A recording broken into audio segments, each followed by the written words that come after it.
I think I owe you a call, John Cantos. How did you know that? Sorry. I thought maybe I might have said something. It was offensive. You? Never. You always wonder nowadays. No, I'll call you. That'd be great. Thanks. Yeah. Good morning, Ashley. Good morning. Looks like we are good to go. Yes, we are. Okay, we have 1, 2, 3, 4, 5. I think we're good. Okay. It is 8:45, so I'm going to get us going. Good morning, everyone. I'm going to call the Public Works and Mobility Committee to order. If we could quickly share how to participate. Unfortunately, we're still meeting via Zoom webinar, but please know that you can always reach out to City Council by calling 406-552-6012. You can email your comments to us at council@ci.missoula.mt.us. If you are attending via Zoom, I'll make sure to allow you time to provide comment. Okay, so with that, if we can do a roll call for attendance, please. Anderson. Becerra.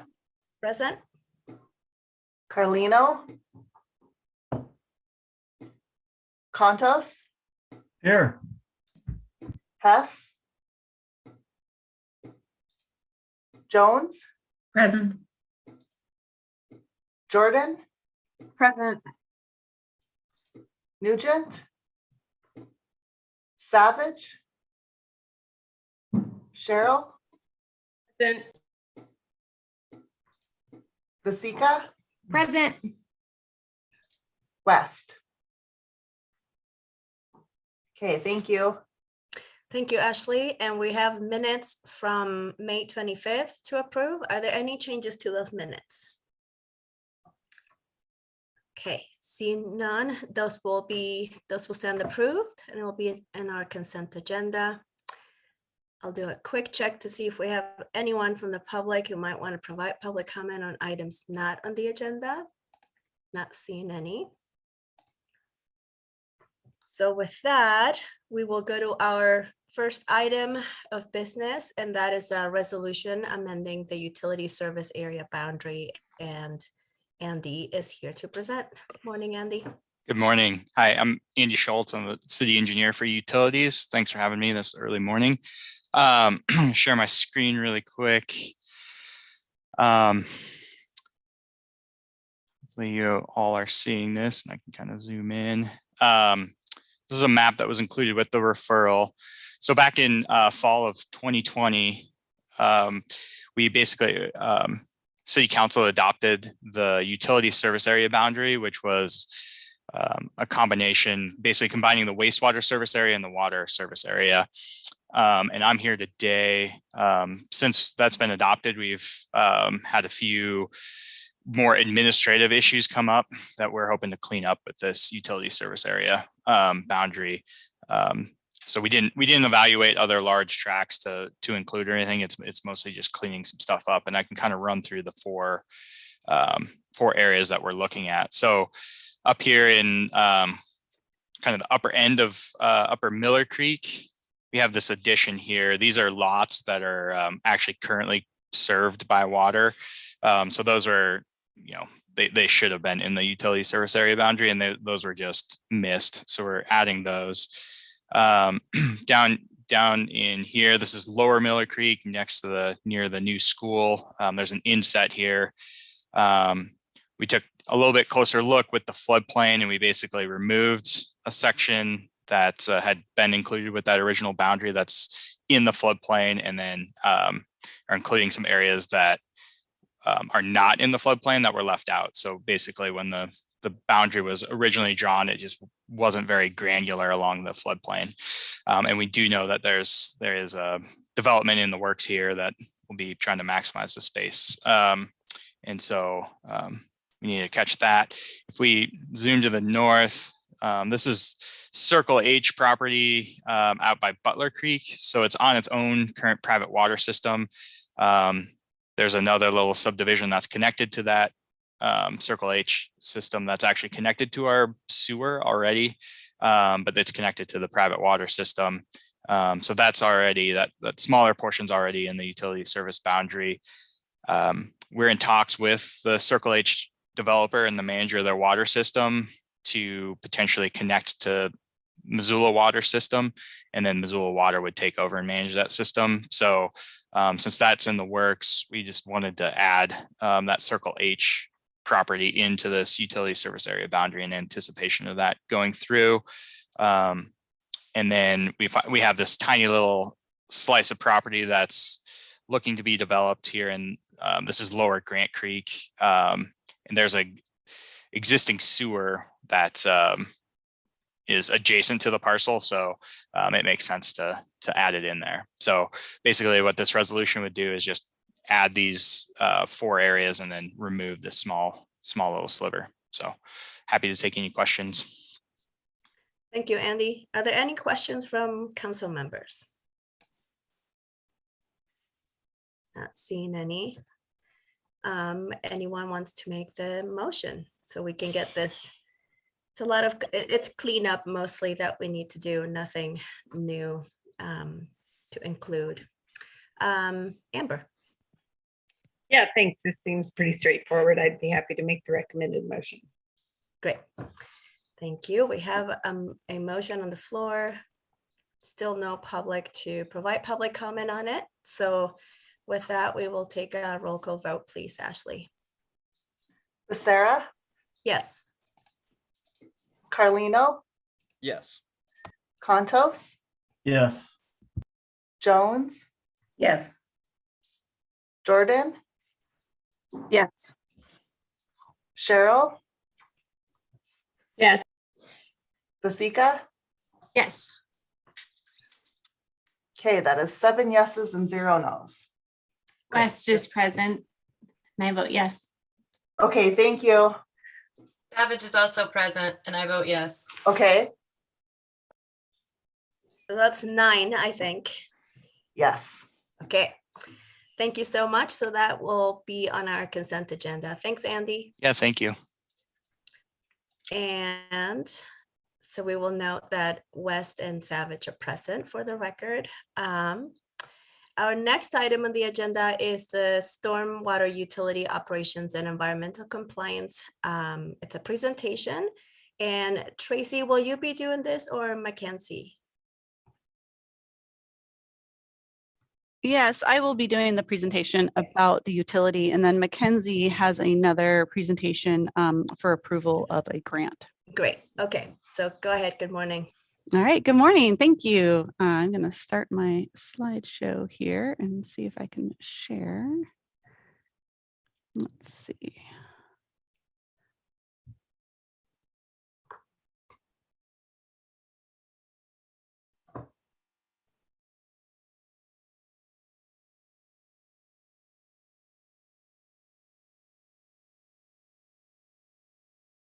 So can you see my slideshow? Or are you seeing the presenter view?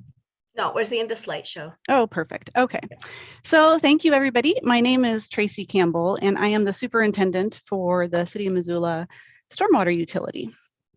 I've been asked to provide an overview of our operations and what we do for primarily for our new council members. And also a lot of this will be review for some of the other folks, but you know, might be some new information as well. So we'll just kind of go over a little bit about our budget, staffing, some of our responsibilities regarding environmental compliance.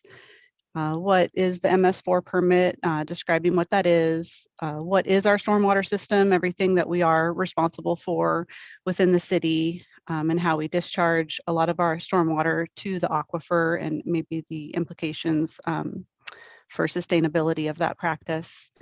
Also talk about the levees, floodplain mapping, some of our recent accomplishments.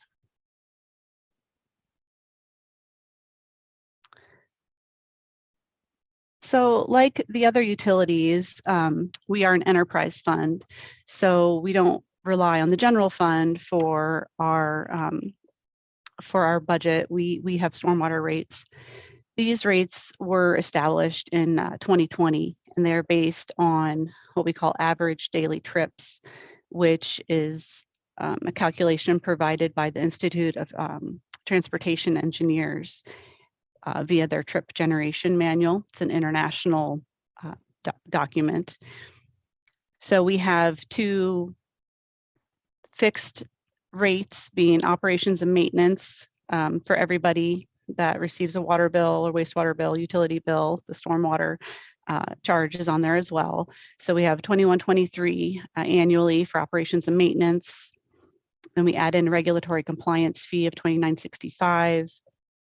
And then we take our average daily trips, and in this instance, this is for a single family home with an average daily trip of 9.45. So that takes into consideration you or anyone in your house coming and going. You leave, that's one trip. You come back, that's another trip. It also takes into account deliveries and things like that. And the trip charge is 29 cents. So when you kind of add that all together for a single family residence, it's about 53.62 annually, which works out to 447 a month.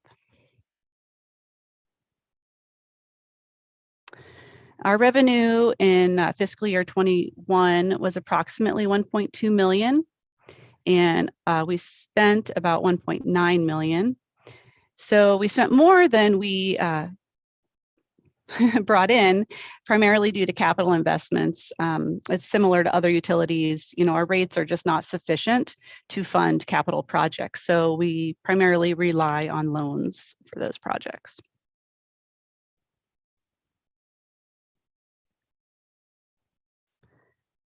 For staffing, we have 4 full-time personnel.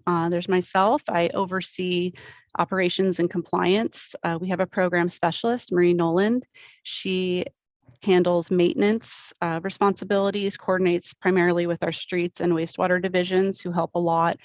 They have the machinery and the personnel to handle localized flooding or clogged pipes or things like that. So she oversees our maintenance, and she also oversees public outreach. We have a program coordinator, Carver Butterfield. He is responsible for GIS, helping a lot with our data reconciliation, public outreach, fieldwork, inspections. He kind of does it all.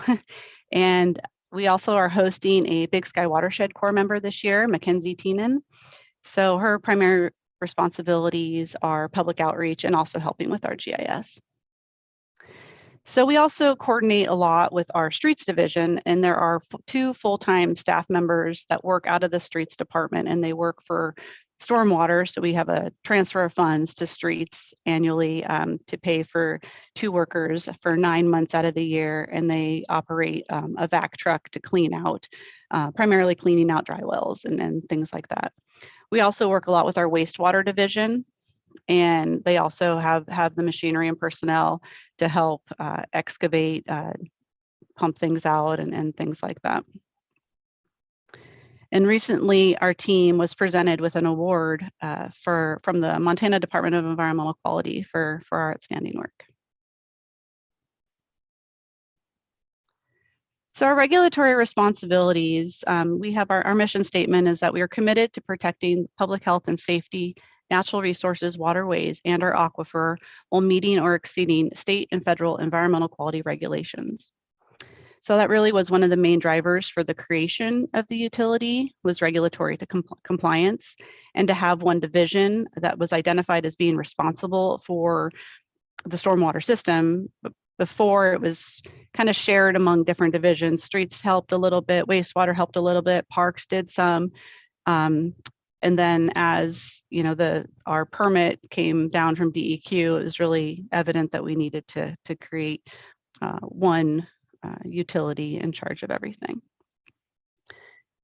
So these responsibilities are, you know, we're accountable to multiple state and federal agencies, primarily through the Clean Water Act, where the State Department of Environmental Quality has what's called primacy over the Clean Water Act. That means the US EPA has given the state the authority to enforce the conditions within the Clean Water Act. And our MS4 permit, which I'll discuss in detail a little bit more later, that's our stormwater permit to discharge to the rivers, streams, and aquifer. That is administered by DEQ. We also have some responsibility to comply with the Safe Drinking Water Act. And in that case, the EPA has primacy and not DEQ. And that has a lot to do with our dry wells because we're discharging stormwater into dry wells, which goes into our drinking water. We are also responsible for the levees. So the agencies that have authority over the levees are FEMA and the US Army Corps of Engineers. And we also have a high hazard dam at Playfair Park, and the State Department of Natural Resources and Conservation is our primary agency that we coordinate with that. So the utility was established in 2016, and that was right about the time when a new MS4 permit came out. And that was in 2017. The former permit was 2017 to 2021. And then in May 2019, DEQ performed an audit of the stormwater program and found a number of violations of the MS4 permit. It was still just a fledgling utility and didn't really have a lot of time to get things rolling.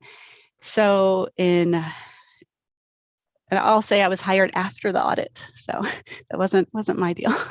But anyway, it wasn't anyone's deal anyway. It was just there's a lot of, as you'll see as I explain the permit, there's a lot that goes into it. It's pretty complicated. So it takes a bit to get a program up and running. So we, after getting the audit, coordinating with DEQ, understanding that some of the conditions or some of the regulations in our former ordinance weren't sufficient to obtain compliance with the state permit. So we revised our ordinance in 2020 in March. And then part of that is that we had a new city stormwater permit in January 2021 that became effective. So there was a lot of back-end development programming to get that permit up and running within our permitting software. And then the state regulates an acre or more of disturbance, but a lot of municipalities were realizing that that is just too big of an area to try and regulate within cities. It needed to be a lot smaller to come into compliance. So our trigger for the stormwater permit locally is 2,500 square feet of disturbance. So then in December 2021, the former permit expired. They did some revisions to the permit, they being DEQ, and then that it took, there's a little bit of a gap time between when that permit ended and then it was kind of administratively extended until the new permit became effective in April 2022. So this MS4 permit I keep talking about. So this is stands for the general permit for stormwater discharges associated with municipal separate storm sewer systems. So the 4 S's is why we call it the MS4. So it is administered by DEQ under the authority of the EPA for the Clean Water Act. This photo here on the right shows kind of what stormwater looks like. And this actually isn't even that bad of stormwater. I've seen a lot worse. I've seen it where it's practically black. So that outfall on the right is going into Patty Creek. You see the clear Patty Creek on the left, and on the right is runoff during a storm event. A little bit of background into the Clean Water Act and kind of where we are today and regulating stormwater as a pollutant source. So in I don't know if people know this photo, but the Cuyahoga River in Ohio caught on fire. There was a time, prior to 1972 when the Clean Water Act was approved, in that industrial facilities were just discharging their industrial waste directly into our nation's rivers. And that then was so bad, the river caught on fire. So it really was a catalyst for the Clean Water Act. And the primary, under the National Pollutant Discharge Elimination System, which is the bigger program under the Clean Water Act to regulate these point source discharges. So starting with industrial plants, getting those cleaned up, getting those up to standards so that they're not just discharging straight to the river. Then the next target became wastewater treatment facilities. So they kind of cleaned up industrial stuff, and the next one was wastewater treatment. Wastewater treatment got taken care of. Rivers got a lot cleaner than they were in the 60s. Our rivers are much, much better than they were in the past, with wastewater treatment facilities being regulated. And so then the next, target, so to speak, became municipalities, because of our discharge to rivers and streams and in Missoula to our aquifer. None of our stormwater is, or most of it is not treated. It just runs straight off into those areas. So yeah, it became in 1999 when communities like Missoula began being regulated.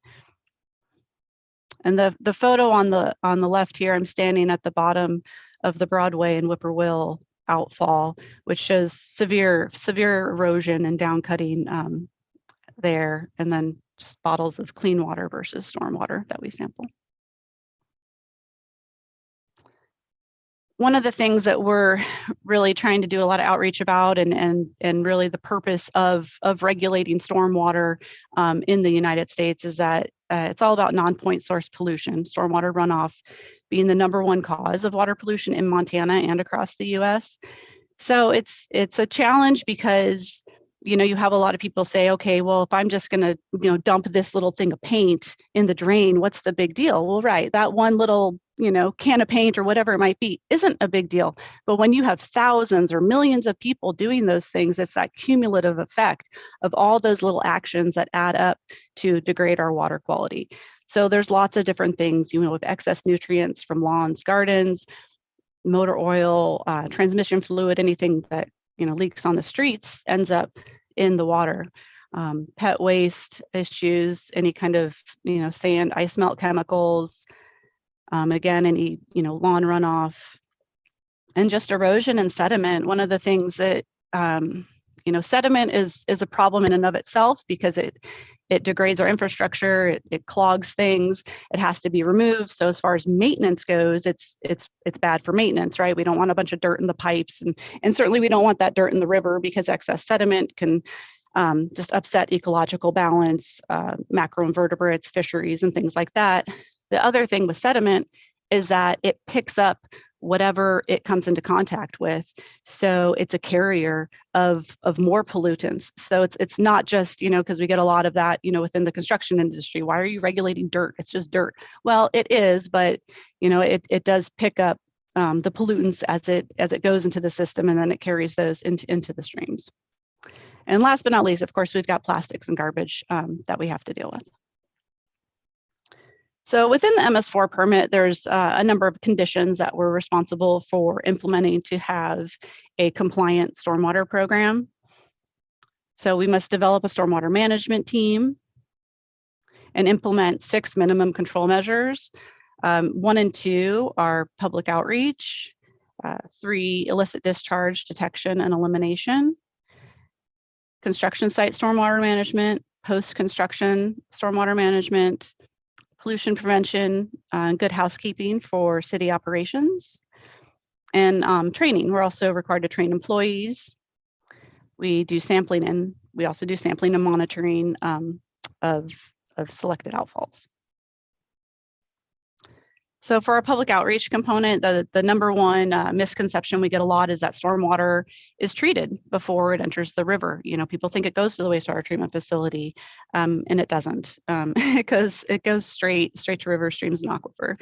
So that's why it is really important that we conduct public outreach. And that's not just a problem in Missoula as far as that misconception. It's everywhere. It's you just think it's a hole in the ground. It must go somewhere, and just thinking it's treated, and it's not.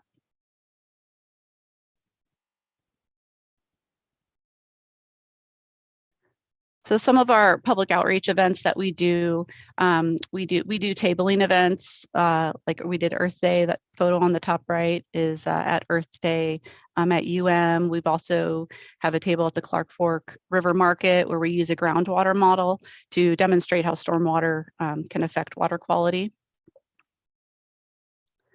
And we also have we collaborate with other nonprofits in doing educational lessons and activities with student groups. And that photo on the left is doing some riparian vegetation restoration at Bancroft Ponds with, I think, some high schoolers. And we also work on contractor training. So here on the bottom right, we twice annually host best management practice workshops for contractors or anybody really that's interested. We have a listserv of over 1,000 folks that typically pull permits in the city, and we host workshops showing them how they can prevent erosion and help comply with our local stormwater regulations. Illicit discharge detection elimination is basically anything that is not comprised entirely of stormwater is not allowed to enter the stormwater system. So that can be anything like this dry well on the left. It could just be, washing dirty lawn mowing equipment into a dry well. No, not okay. You can't do that. You can't wash dirty equipment into a storm drain. Or on the right, you can't dump used oil in the right of way. So it's a range of things you can't do. Anything that's not, it's only rain down the drain. That's all you can do. So the Missoula Valley Water Quality District is who we coordinate with the most on compliance. They are primarily responsible for this condition within our MS4 permit.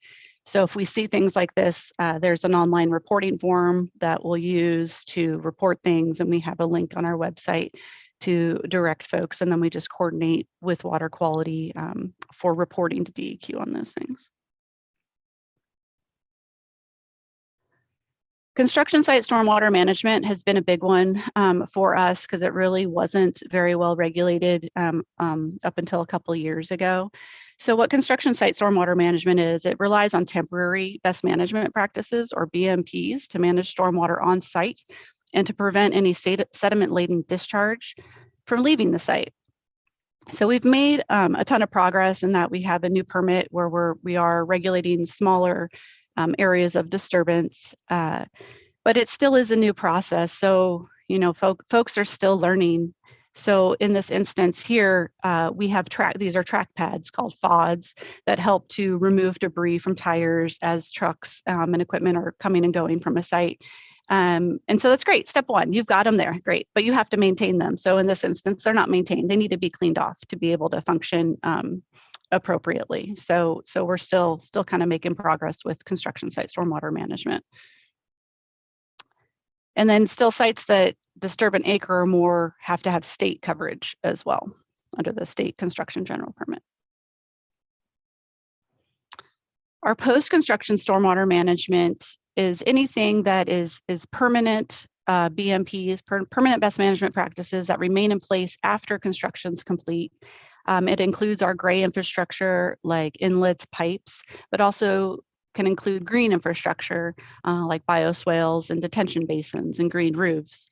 And this is definitely an area where we may see a lot of changes coming to help improve water quality by potentially incorporating more treatment methods like green infrastructure, where we can rely on biological processes to handle those pollutants rather than directly discharging them into water bodies. Another one of our conditions is good housekeeping and pollution prevention for our city activities. So one of the things that this involves is developing citywide standard operating procedures for preventing pollution. And part of this is that Carver in particular really led the way in this minimum control measure and visited all the different city facilities, looked at operations, what were they doing, how could they be improved. And in this instance, in these photos, there was a diesel tank, pretty old one, as you can see at Cemetery, and it didn't have secondary containment. So that meant that if it leaked or anything like that, it would just leak diesel straight to a nearby dry well. And so this was identified as needing secondary containment, but secondary containment to change this entire structure to get a tank that has integral secondary containment like we see more modern tanks have was just not within their budget. So the manager over there had a really great solution, just created an asphalt berm at the entrance of that facility so that it holds now, it can hold, if that tank did spill or anything like that, we have secondary containment. There's time, it stays where it is. They can pump it out if it leaks. So now it's no longer, if there was a situation where it leaked, it won't go to the dry well. We're also required to train city staff about how their activities have the potential to contribute to stormwater pollution, and also educating them about those standard operating procedures that we've developed. So we have an online training program that we're developing or using. This has probably been an area that's been hardest for us to implement, to be honest. Trying to coordinate, I guess, with staff turnover and different things like that. Trying to really get a training program to educate employees. So hopefully we'll do a little better with this year. And our sampling and monitoring, we have in the city, what is our total outfalls? I think might be 92, but as of those that run, that are the city is responsible for, that come off city right of way, we have about 58 outfalls of those. And then we have 6 different sampling locations where we sample the stormwater discharge, and we sample that twice a year, in the spring and the fall.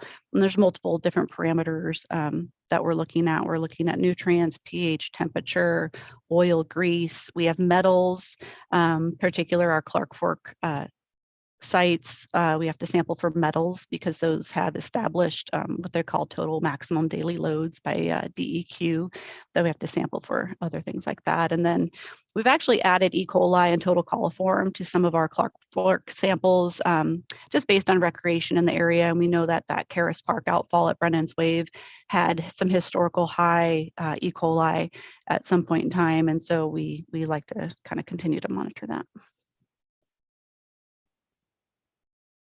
So what is our stormwater system? So that was all about the permit. Now we're kind of on to like what it is that we're actually responsible for. So the stormwater system is our facilities that are designed to treat, collect, and transport stormwater.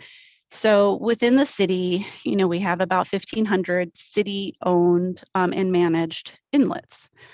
And we have an additional almost 1,500, that are considered other. Either they're on private property or they're the responsibility of the Montana Department of Transportation. So we do not do any proactive maintenance on any of MDT's system. We will do reactive maintenance if there's localized flooding or something needs to be replaced, and then we will send a bill to MDT for that work. We've got about 43 miles of pipes that are city owned, and then an additional 31 miles that probably primarily are DEQs. And again, we have about 5,000 city dry wells and almost 3,000 other dry wells. And then per our city code, chapter 1327, we also are responsible for basically all flood control devices. So that's levees, it's the flood wall, and then also the high hazard dam.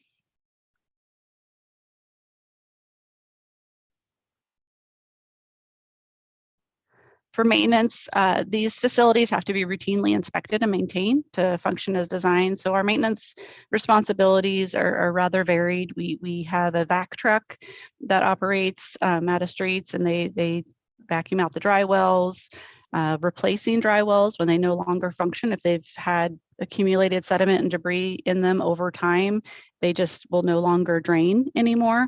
So the whole facility needs to be excavated and replaced.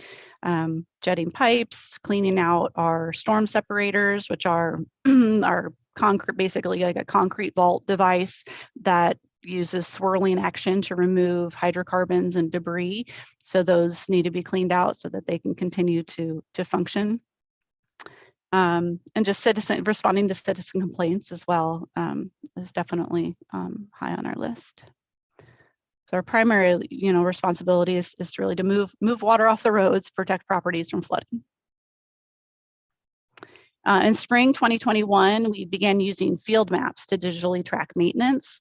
I don't know how much everyone knows, but the city really does kind of lack a good asset management software system. It's really hard to track, when is something installed, how long does it operate, and how often does it have to be cleaned. It's been a big challenge for us. But really working with our GIS division did an amazing job in creating a new program for us. We have apps now. We've got maps we can use in the field, and so using ArcGIS to track maintenance, we can, allows us to just be better about responding to citizen complaints, providing real-time information to the field crews, and tracking maintenance over time is a real big thing for us. And so that's been helpful. We can establish work orders through the app now, and then our field crew, we gave them an iPad, and so they can look at that iPad in the field and see, a backlog of where they need to go to for work that day. And in 2021, we removed over almost nearly 31 dump truck loads full of debris from the dry wells. So what are dry wells? And again, sorry, this is probably old news to a lot of you, but I think some folks don't still know what are dry wells. It's kind of a unique thing, somewhat unique in Montana and certainly across the U.S. is that in Missoula, this is our predominant way of managing stormwater. Because of our high infiltration rates, we rely on these for stormwater management. And it basically is just an underground structure and designed to take stormwater runoff and get it off the road. And it basically in here, it infiltrates to our groundwater. And we say infiltrate, and I say that because it kind of implies, the word infiltrate implies that the water is filtered before it dispersed into the ground, but it's not always true. I mean, filters are supposed to remove impurities, but that filtration capacity of the subsoil really, really varies per soil type. And in Missoula, we don't really have good filtering soils. We have a lot of what we call unconsolidated quaternary deposits of alluvium. So because we've got two big rivers that come into town, they've deposited a lot of sand and gravel over millions of years. And so it is through these alluvial sediments that we have our wonderful aquifer. And it's very free draining soils. So, and it's through this is a map of a potentiometric surface. So it's the water surface elevation to which groundwater would rise if it wasn't constrained by the ground. And so this basically shows that we have an average depth of water of about 30 feet. And that's relatively shallow when you think about groundwater and where we're discharging, and it goes pretty quickly. So these coarse sediments with high infiltration rates overlying a shallow aquifer can potentially make our aquifer more vulnerable to contamination. So, which is why in 1988, the EPA designated the Missoula Valley Aquifer as a sole source aquifer because it does provide 100% of our drinking water. So I'm glad you all saw Todd's presentation the other night. So I think he had some good information about this as well. So, so our designation was issued because they also acknowledged that our geological setting makes it vulnerable. And even so, we do use dry wells, and we will continue to use them. They're relatively a cheap means of disposing of stormwater. So now this is the outline of the aquifer, and these are our, nearly 8,000 dry wells and counting within the valley.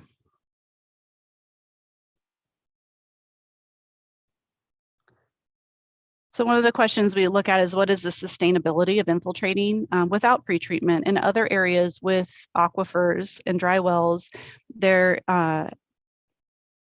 potential to consider runoff from pavement to be an endangerment to the drinking water source. So they don't allow pavement runoff into dry wells. It's all our parking lots. That's what all our parking lots and everywhere. That's what we do, right? We that's how we discharge our stormwater. But our coarse sand, gravel and sand really don't provide the adequate substrate to bind nutrients, metals, and other contaminants. And but we do have an abundance of water. You know, we have a ton of water in our aquifers. So I think we do really truly mitigate that potential for contamination because we have so much. But then we talk about non-point source pollution, right? So it's not just locally what we're doing to the water, but then if you think of it on a watershed scale, you know, what does that look like for people downstream? You know, if we're discharging this into our water, what does that look like downstream for water quality? I think it's just something to kind of consider as we start to look at water quality as a whole throughout the Columbia River watershed. So I think to protect our groundwater and to continue to infiltrate stormwater, because it is such a great means of stormwater management, looking at potential ways to incorporate pre-treatment. So some of that would be looking at a remote inlet, which is piped to a dry well. So that inlet could capture debris and sediment, and that would be removed. And so you're not discharging that directly to the dry well. This is considered a minimum best management practice in a lot of places. It's just what they do. This is the standard. It's not just a direct discharge to a dry well. Like this is the standard. So this is likely what we're going to be moving towards. It's just they do cost more, but over time, Andy Schultz, our engineer, did an analysis and showed that this actually is more cost effective in the long run because we can clean out that catch basin, and then the dry well structure itself has a longer lifespan. So it might cost a little bit more money up front, but over time it works out. And then also curb cuts and bioswales. So just looking at using that vegetative treatment for the stormwater, so we're not directly discharging from pavement. So city levies, so moving on to other parts of our stormwater infrastructure.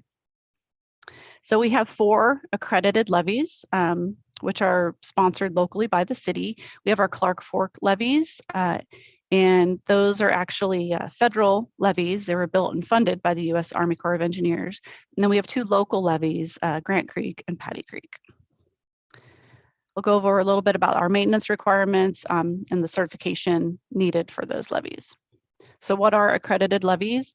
Accredited levies means that FEMA has determined that it meets the requirements of the National Flood Insurance Program. And FEMA recognized on a federal or on a flood insurance rate map that these levies can reduce flood hazard. So basically the properties that are located in a floodplain behind an accredited levee can receive reduced flood insurance rates. Our Clark Fork Levee Area 3 is on the north bank, and it extends from Madison to Orange. It was built in 1966. And these maps of the levee show the red line is the levee structure, and that shaded area is what they consider the inundation area. It's a different hydraulic model than is used for floodplain maps. So it's just an inundation area. So it does not actually correlate to a flood zone, just sort of FYI. Area 5 levee is from also on the north bank from California Street to Russell. And both these levees were built about the same time. Our Grant Creek levee is pretty long. It's over half a mile of embankment there from about the Come On In up to the Prospect neighborhood. And our Patty Creek levee is along the north side of Patty, and it actually doesn't really quite align with the creek. It's a little bit a ways from the creek. It's kind of interesting in that regard. And that was probably our newest levee, built in 2004 as part of the big a big project in Missoula to handle flooding. And in 2003, 2004, we had a lot of stormwater facilities that were constructed to handle runoff from the South Hills. So vegetation maintenance on levees, the core standard is that they don't want any vegetation at all. according to some of their technical memorandums. They want the entire surface clear of trees and veg, and then also 15 feet from the toe of that prism.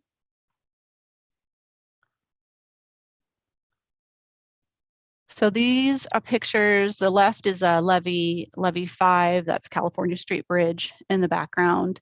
And so a lot of riprap here, and we really, we remove vegetation. We'd like to keep vegetation at the toe of the slope. So it's not particularly in the core standards, but I'll explain a little bit of that later. But it is important to have vegetation in some way next to a river. So and then the one on the right is our flood wall. That's part of Area 3 levee over by Madison Street. And as you can see, there's homeowners had planted trees really close to the flood wall, and those have now been removed. But these are some of the things that we have to take into consideration to keep that accreditation status by FEMA. So regarding vegetation, we actually have a threatened species in our river, the bull trout. And so more recently, the Army Corps has recognized that those protections that are granted to threatened and endangered species actually kind of supersede their vegetation guidelines. So that the vegetation guidelines kind of become a little bit more guidelines and not as much requirements. But they do still need to see the levee structure when they do inspections. So we're trying to really strike a balance with that.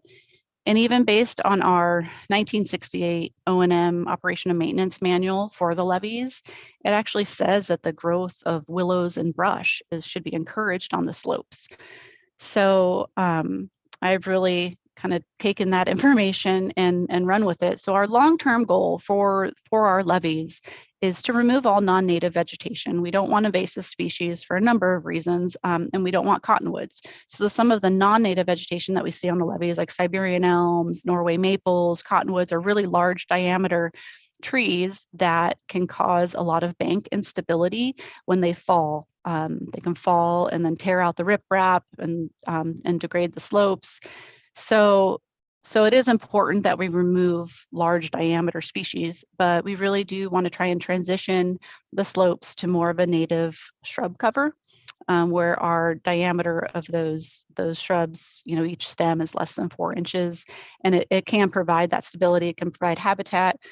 One of the things, especially with our Clark Fork levees, is that they are, some people think of trees as shading, and they do a little bit, but because they're south facing, we actually, more of a concern for fisheries is the reflective heat from the riprap for that slope. So you have a bare slope with a lot of rock, it gets hot and it reflects that heat back to the river. So really trying to find a way to mitigate for that effect on the river, and shrub cover could certainly help with that. And there's been a recent floodplain remapping effort, which I'm sure you guys are aware of. And because the Clark Fork River, and the Bitterroot River, but we don't really have any flood control structures on the Bitterroot, so it hasn't, I haven't been as involved with that, but definitely been in a lot of meetings with the DNRC for the floodplain mapping that's happening on the Clark Fork River. And because the river is being remapped, for the floodplains are being remapped, we had to get our Clark Fork levees recertified so that they could retain their accreditation status. And so we worked with the Corps and a consultant to prepare the necessary deliverables for those levees. So that's still happening right now. The Corps is preparing what they call their risk assessment and then their recommendation to FEMA, and they are going to recommend to accredit them, which is great. It's been a long process over about a year working with the Corps, and they're working with a lot of different models and risk analysis and determining that, our levees were built rock solid, thank goodness, and the levee wall was like, yeah, they joked that whatever structural engineer designed that wall was like, it is never going to fail. It's definitely, so we're really lucky in that sense. The risk of overtopping is super low. And so anyway, really thankful that was the outcome, because there was also the potential that they could come back and say, no, you've got to do, millions of dollars worth of improvements to, retain these accreditation of the levees. And since they protect a lot of urban area, that just, it would be pretty challenging. So stormwater is responsible for managing the levees, but I want to say that floodplain administration is actually handled by CPDI, Community Planning Development Innovation, and Cassie Tripard is the city's floodplain administrator, and Alex Item also helps with that. So I just coordinate with them. They will be leading a lot of the outreach, or all of the outreach, along with DNRC will be helping with the outreach on when the new floodplain, when the draft maps come out, which is imminent. It should be very, very, very soon from what I heard. It's been a bit delayed. They were having some issues with tying in certain models, parts of the model, but anyway, look for that. It should be very soon. So with some of our recent accomplishments, with our annual revenue, which 1.2 million, great. It is a lot of money, but it's just not quite enough to do all the things that we need to do. So we have partnered with the Montana Conservation Corps for a couple of years. We hosted 2 members in 2020, and we're hosting another member this year, and that's Mackenzie, and she has been amazing. She helps a lot with our public outreach, tabling, and she's also creating some watershed information pamphlets that are targeted for each of our watersheds. And we are a co-site supervisor with the Montana Conservation Corps. So that's also kind of helped build capacity and networking among different groups with like-minded, watershed-focused groups, which is a really great help to leverage resources. She's also going to help doing revegetation and working in GIS. So that's really been helpful for us to partner with the Conservation Corps. And some of our recent projects, we recently completed the phase 2 of Caras Park. The total project over there is, over $1 million, and we were able to use some of our minimum allocation ARPA funds, also DNRC Renewable Resource Grant, and our state revolving fund loan from DEQ. And we were also recently awarded a $2 million ARPA grant for stormwater improvements in the South Hills. Well, I guess that's it. So if you have any questions, be happy. And I put this slide in here too, so that you all would have the PDF that had everyone's contact info and kind of what they do. So thank you. Thank you, Tracy. Super informative. It's always impressive to me what the ramifications of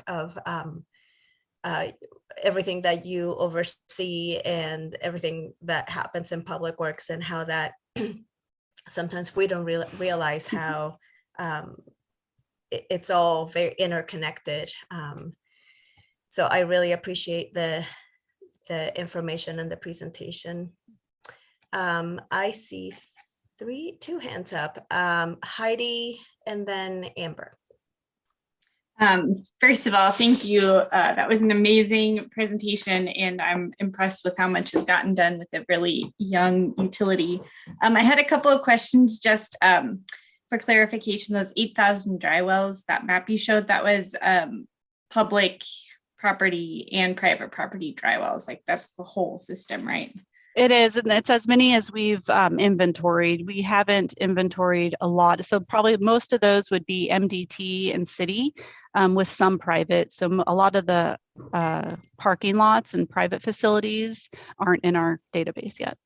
Okay, that makes sense. And I guess I was wondering if you could speak a little bit to the different overlapping MS4 permits that are in our area, and what communication and collaboration exists, because I think, if I remember correctly, I think there's 4 that are active in the city of Missoula. And I was just, if you could just explain that coordination a little bit. No, that's great. So if we go out a little further, Missoula County, we've got, Missoula County has an MS4 permit, UM has an MS4 permit, MDT has one, and so does the city. So that's kind of a little bit how we overlap, although city and county are more separated, more delineated. And then within the city, the overlapping ones are UM and MDT. So we definitely try to coordinate with UM as much as we can. We've got a really cool project going on with them at the Van Buren Footbridge intersection. If you're familiar with that area on campus, it's probably one of the most high use bike and pedestrian intersections in the city. And there's just been a lot of drainage problems there. So we're looking at coordinating with them, and they want to also improve gateways to the university.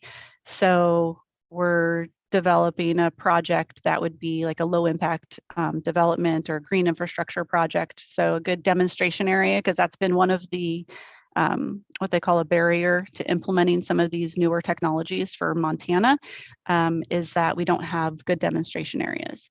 So working with UM, because they have public outreach goals and things that they have to do. So we've been coordinating with them on that, which has been great. And MDT is a tough one. They consider their infrastructure a gift to us, but we have no way to pay for it. So it's really interesting. So yeah, I mean, there's a whole oh gosh, the whole Reserve Street drains to a really, it's bad. I mean, it goes to the Bitterroot River. There's very little treatment. It's super hot, gross water going straight to the Bitterroot. There's a tiny little detention pond. I don't know what they do with it because they don't have maintenance staff for maintaining the infrastructure. So that way, that's why the city will maintain the infrastructure, like I said, on a reactive basis. So yeah, MDT considers they pay for building these things.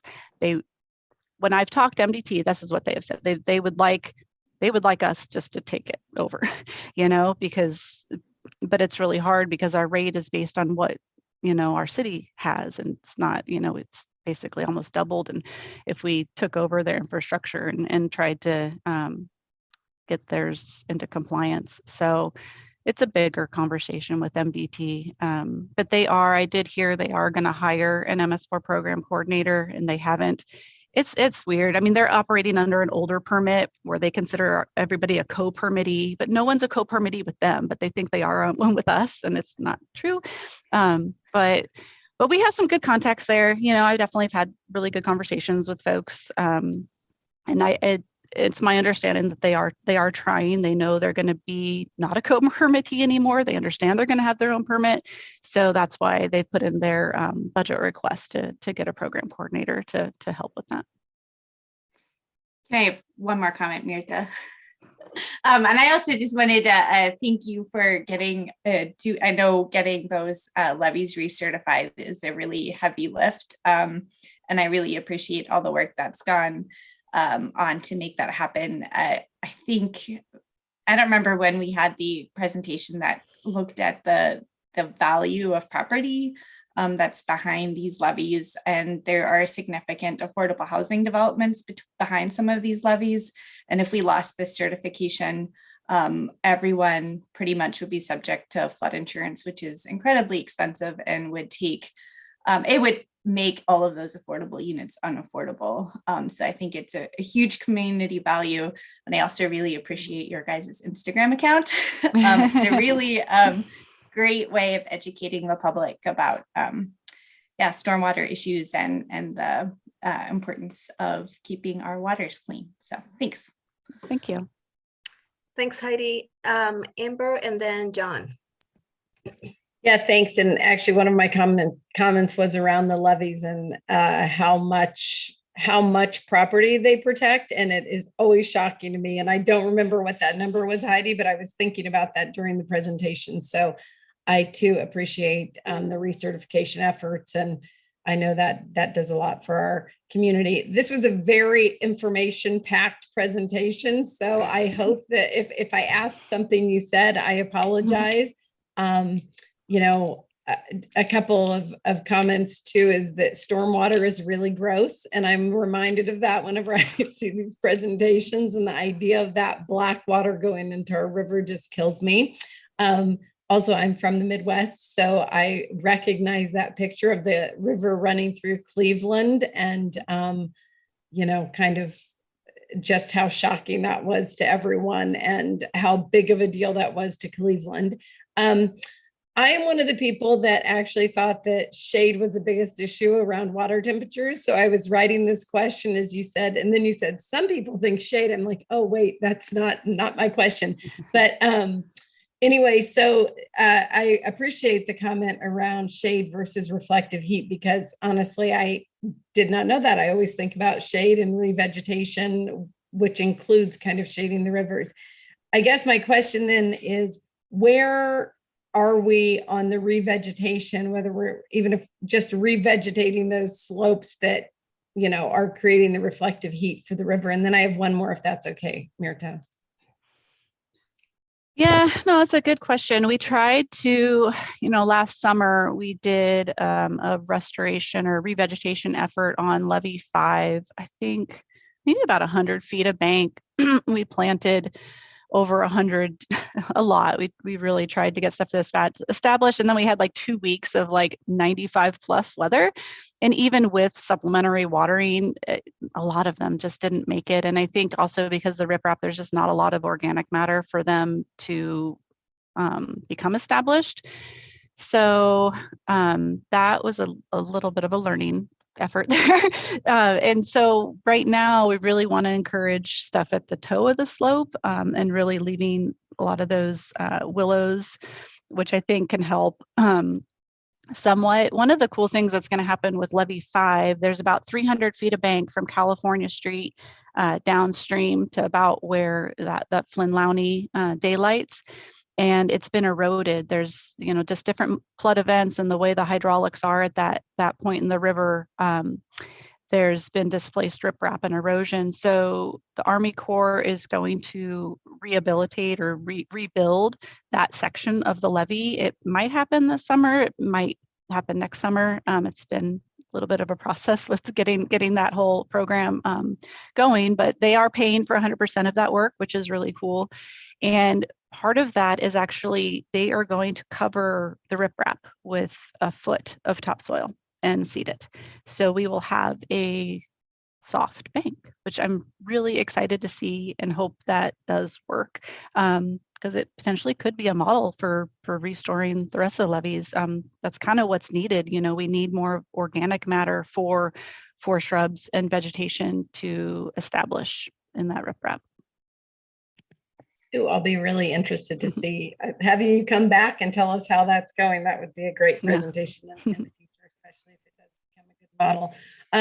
So my next question is the new floodplain maps that are coming out and being studied. Do we anticipate that I'm asking you ahead of seeing the maps, I realize, but do we anticipate seeing our levee needs change around that? I'm just kind of curious how you see the new maps kind of changing any levee needs, or how are those related, I guess? So yeah, so the remapping has mainly affected our Clark Fork levees. So Patty and Grant Creek, our tributaries aren't being remapped. So we're not looking at those. But in relation to the Clark Fork levees, definitely there should be fine. That part of the river is not looking to change significantly as far as base flood elevations or things like that. So with them being recommended for accreditation by the Corps, that should be no problem in that sense. Where we're going to see the most changes is south of the river, where we don't have levees, and we probably won't have levees. So we'll be looking at mitigation opportunities and floodplain restoration potentially. Thanks, Tracy. John, go ahead. Yeah, first of all, that was a lot of information on stormwater. I typically don't look at them, think about them, and had no idea where the water went. So this really helped me out tremendously. And I'm also very impressed that you've been able to put together the program that you have in such a short period of time. Great job. Hats off to you on that one. One of my questions is, well, maybe it's the only one because you answered quite a few of them. Do you guys check the water downstream from Missoula? Like maybe around Frenchtown or something like that to see how well all of this is work, or just what's it look like? Now that I'm thinking about dirty water going into the river. Right. Well, I mean, that's a really good point, because how the aquifer works is we have our recharge zone where, the Clark Fork River and the Bitterroot River, for that matter, when they enter the valley, they're losing reaches and they're recharging the aquifer. And then as we go towards the west, they're surfacing and recharging surface water. Groundwater recharges surface water towards the west of the valley. So looking at that, yeah, exactly. I mean, you can sample, groundwater at, and as you go towards the west, but it's in this, it surfaces towards Grant Creek and such. So no, but to answer your question, no, we don't sample downstream. We sample upstream. We sample it outside the MS4 of waters coming into the city. So we have a sampling site at the Confluence State Park. So yeah, I think we're working, it's not required. So I think we're just still working on what's required of our program. So we haven't done that. But I think, the Water Quality District does a lot of surface water quality monitoring. So I imagine, they probably have data on that. Yeah. Sounds good. Thanks. Oh, thank you. Thank you, Tracy. I don't see any other hands up. I just wanted to, I guess, question/comment. I often think about how as we continue to grow and put more pressure on our infrastructure, more development, more density, what does that mean for all these different programs? And are we setting a structure where we can sustain it? What's it going to take for us to ensure that we meet all the requirements, that we're able to continue to get recertified and be in compliance with everything that we're being asked to do by other agencies as we continue to grow?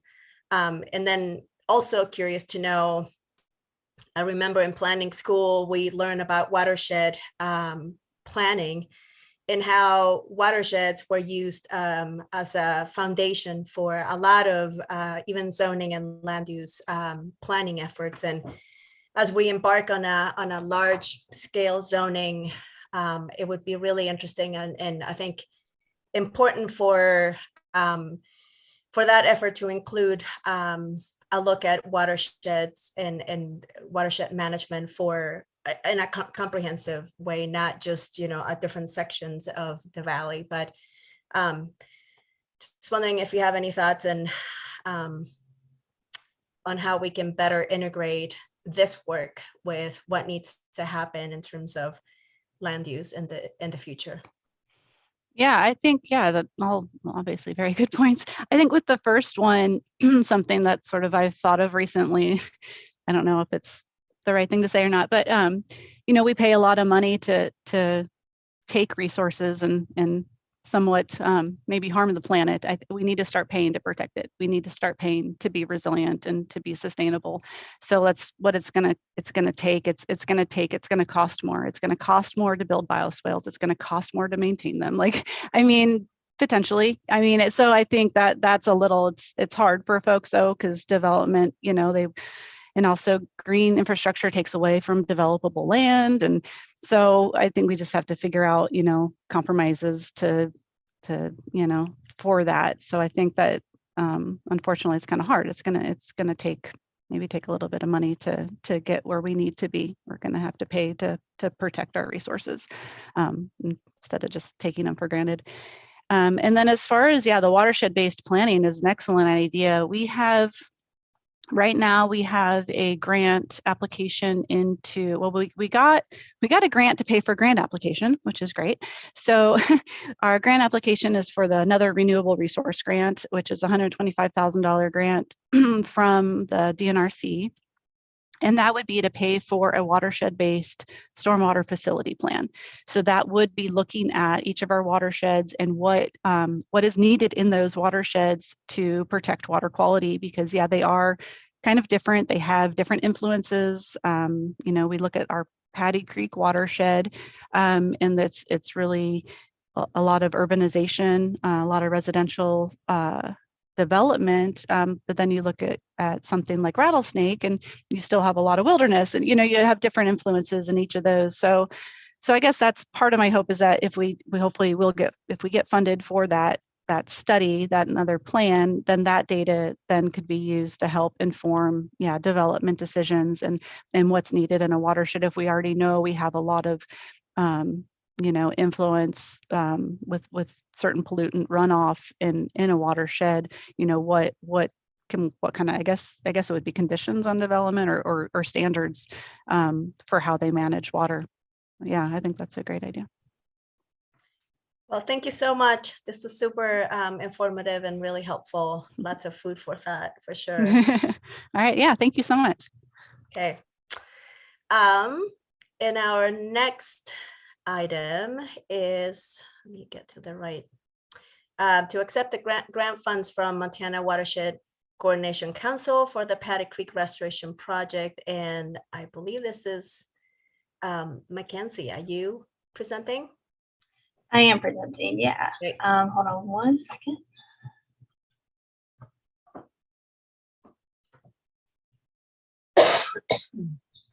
Okay, can everybody see that all right? Yeah, we also see your notes, but I think that's okay. Let me see if I can. Okay, how about that? Yep, perfect. Great. Okay, well, good morning, everybody. Thank you for letting me get a chance to speak about the Paddy Creek Restoration Project. And kind of what Tracy had mentioned, this is a partnership between the Stormwater Utility and the Missoula Conservation District. Just a quick introduction, just about myself and the Big Sky Watershed Corps program. Yeah, my name is Mackenzie, and I am the Big Sky Watershed Corps member for this year with the partnership of the Stormwater Utility and the Conservation District. Came all the way over here from North Carolina, near Asheville, and I recently got my Master's of Science in Sustainable Engineering from Villanova University.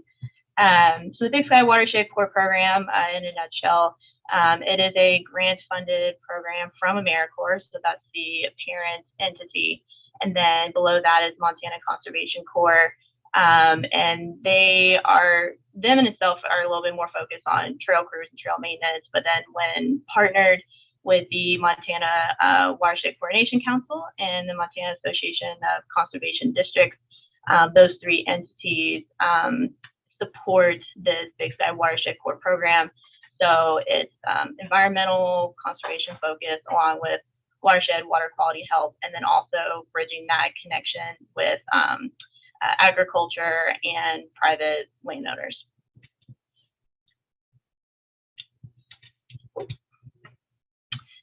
So the introduction to the Paddy Creek project. So the Montana Watershed Coordination Council, they have their own watershed fund, and they partnered with Montana DEQ, and for this grant that I got awarded for Paddy Creek is specifically called the Big Sky Watershed Corps Non-Point Source Project Support. So this grant was to specifically assist organizations that are hosting Big Sky Watershed Corps members for the year, and then that member would become the project manager for that project.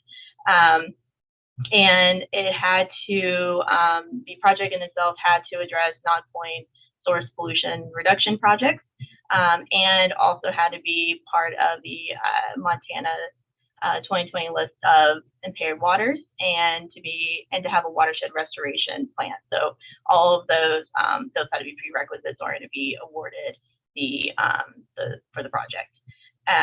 So the total funds that we got awarded from MWCC was about $5,300, and that included personnel, materials, equipment, and then project-related education and outreach. But it mostly went towards materials such as plants and browse protection. And then we had a staff person from Montana DEQ reach out to us, and they wanted to award us about another $5,000 for future Paddy projects, which was super exciting to hear about that. And then all the pictures on the left there are just different sections of Patty Creek, and I'll go into a little bit more details with all of that. So the location and scope, so just for this particular project that I am focusing on for my service term, is just along the stretch of Patty Creek Drive. And because it does extend into Bancroft, and then we have the grid chamber above that. But we wanted to reach out to the landowners along the stretch, and we were able to go out and just tell them what we were wanting to do if we were awarded money, because before we knew we were going to get awarded, so it was just in the process of applying for it. And several, just about all of them, were very, very interested, or at least wanted to learn more about it. And at the end of it, we were able to get 8 of the 23 homeowners to sign off on these landowner agreements between us, between the city and them, and I'll go into a little bit more detail about what those are entailed. So the goals and timeline. The screenshot on the right is what I had to submit to the grant agency, just the timeline and when I was going to be able to do these tasks and deliverables, and they had to all be completed within my service term. So about this month through October, and then when I wrap up my term in November, that will entail me doing reporting documents to finish everything up. So the ultimate goal of this project is, this particular project that I'm taking care of, is a decision for future Patty Creek restoration projects. And because as you can see from the pictures, and I can go back if I need to, but they all the different stretches are so different from each other, and we don't want different parcels having a lot of vegetation, a lot of good growth, and a lot of healthy stretches versus like ones that don't have any vegetation whatsoever. So we're trying to eventually make that look contiguous, meandering creek that it is supposed to be, and not just a ditch like what some people think it is. So the impaired water body that Patty Creek is feeding into is the Bitterroot River, and it is referenced in the Bitterroot Watershed Restoration Plan.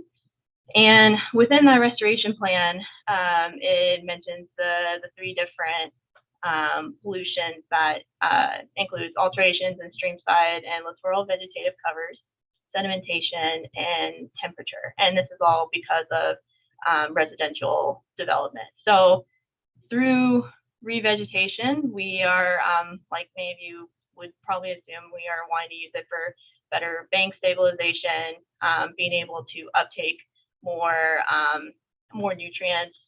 We have numbers showing high nutrient numbers, phosphorus and nitrogen, and just being able to take in some of that sedimentation that comes from the road, and to be able to make it have more sinuosity throughout the creek are our goals with this. And also in the restoration plan, it is mentioned that the Water Quality District did deem it as a stream of concern in the Bitterroot watershed, because they've done their own studies on how much nitrogen and phosphorus that goes into it, like I mentioned. And so the ultimate objective is to address water quality issues and then have education outreach components. So a little bit more details on the tasks and deliverables that were shown in my timeline on the last slide. So the first task is landowner outreach, and that is what I mentioned, that we were able to get for this project 8 different signed off landowner agreements, and that will entail them just helping keep to maintain the riparian areas, which goes gives you a little bit more into task 2.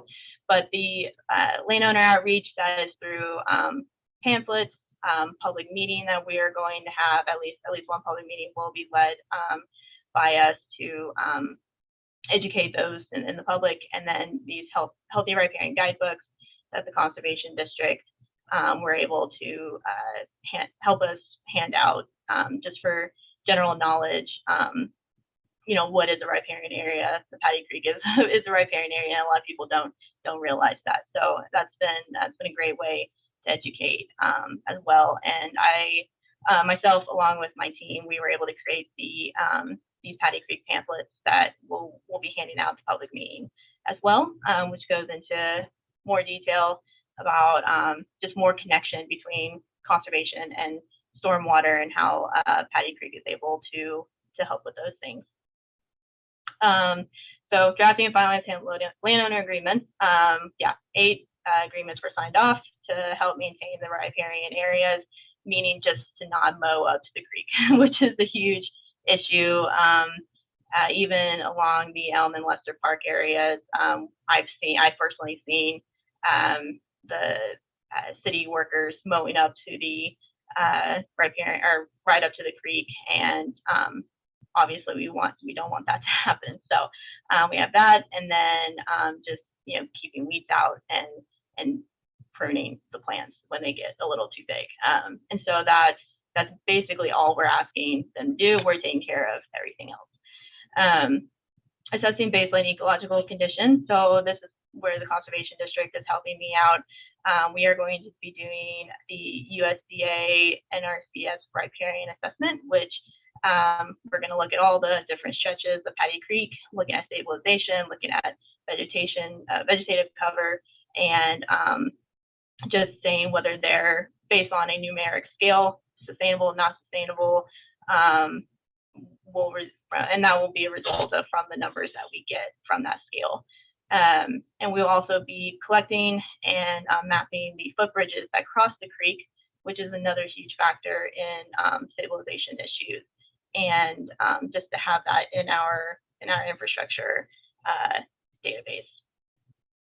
Our last task is, of course, revegetating the stream bank, plant native vegetation, installing browse protection, and even more so, we are with public outreach. We are wanting to do this all volunteer based, and this is planned for early October.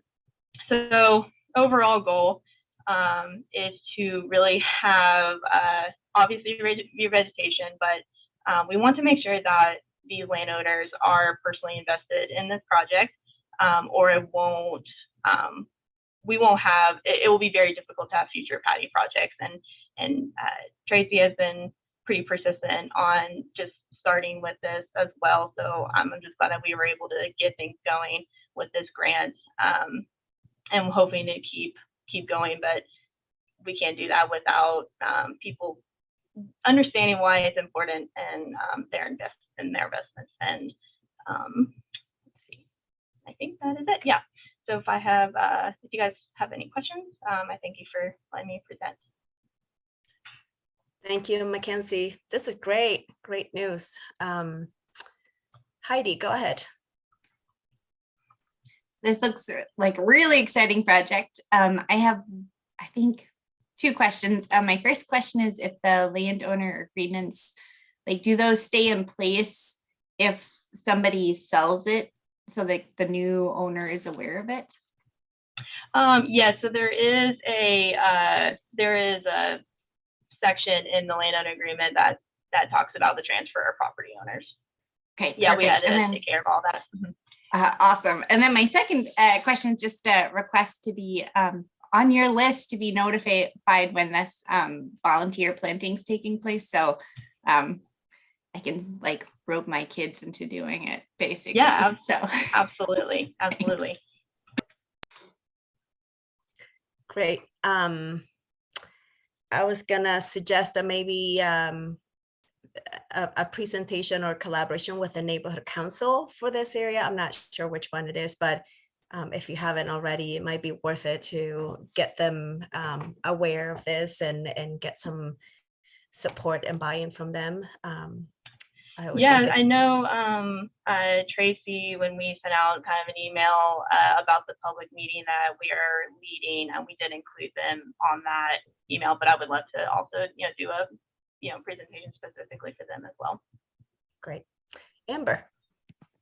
Thanks. This is exciting. I agree. And I was actually going to make a suggestion similar to what Mirta had, that I think the neighborhood council, the leadership team in particular, would probably be really interested and get people out to help and all that. So do we need a recommended motion, or do we need a, yeah, okay. I would be very happy to make that. I don't have any additional questions. This is great.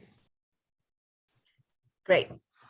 So we have a motion on the floor, still no public to provide comment on it. So we'll take a vote on this. Ashley, please. Becerra, Yes. Carlino, Yes. Contos, Yes. Jones, Yes. Jordan, Yes. Savage, Cheryl, Yes. Vasika,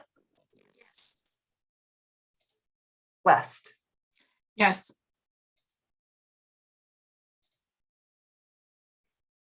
That is 8 yeses and 0 nos. Great. So this is approved, and it'll be on our consent agenda. Thank you so much, Mackenzie. Keep us updated. Let us know if there's something we need to, or we can do to help. Thank you so much. And that was our last item on the agenda. So with that, thanks everyone. We'll be adjourned.